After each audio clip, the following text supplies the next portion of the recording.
ભંડાર અમને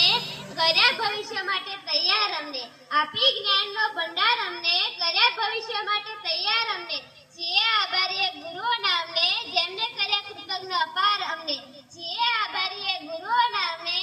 જેમને કર્યા કૃતજ્ઞ અપાર અમને આદરણીય આચાર્ય સાહેબ શિક્ષકો તથા મારા વહાલા મિત્રોને ખૂબ ખૂબ શુભ સવાર આજના આ શિક્ષક દિનના અવસર પર અહીં ઊભા રહીને પ્રતિષ્ઠિત અમારા શિક્ષકોનું ગૌરવ અનુભવું છું કોઈ પણ વિદ્યાર્થીના જીવનમાં શિક્ષક કેટલીક મહત્વની ભૂમિકા ભજવે છે તેનું વર્ણન કરવાનું શરૂ કરું ત્યારે શબ્દો ઓછા પડે છે અક્ષર અક્ષર અમને શીખવાડે શબ્દ શબ્દનો અર્થ સમજાવે અક્ષર અક્ષર અમને શીખવાડે શબ્દ શબ્દનો અર્થ સમજાવે ક્યારેક પ્રેમથી તો ક્યારેક નિંદાથી જીવન જીવતા આપણને શીખવાડે ક્યારેક પ્રેમથી તો ક્યારેક નિંદાથી જીવન જીવતા આપણને શીખવાડે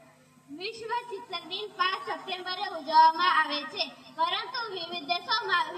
અલગ અલગ તારીખે ઉજવવામાં આવે છે આ દિવસે શિક્ષક સમાજમાં આપેલા યોગદાનને શ્રદ્ધાંજલિ ચિહ્ન તરીકે ઉજવવામાં આવે છે આ તે દિવસ છે જે ડોક્ટર સર્વપલ્લી રાધાકૃષ્ણનો જન્મ વર્ષ 1888માં થયો હતો તેમનું જન્મ સ્થળ થિરુધની છે ડોક્ટર સર્વપલ્લી રાધાકૃષ્ણ એક મહાન શિક્ષક હતા તેમને ફિલોસોફર અને ભારત રત્ન પ્રાપ્ત કર્યો હતો તેમણે કહ્યું હતું કે મારા જન્મદિવસને બદલે જો તમે 5 સપ્ટેમ્બરને શિક્ષક દિન તરીકે ઉજવવામાં આવે તો તે મારા માટે ખૂબ જ ગર્વની વાત હશે ત્યારથી તેમનો જન્મદિવસ શિક્ષક દિન તરીકે ઉજવવામાં આવે છે